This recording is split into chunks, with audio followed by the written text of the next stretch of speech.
நான் ஆசையை வென்ற ஒரு புத்தனுமல்ல, என் காதலை சொல்ல நான் கம்பனுமல்ல. உன் காது கடித்தேன் நான் கனவினில் மெல்ல, இன்று கட்டி அணைத்தேன் இது கற்பனை அல்ல.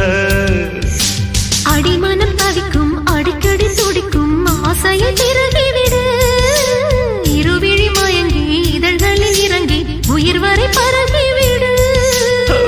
முத்தம் வழங்காது ரத்தம் அடங்க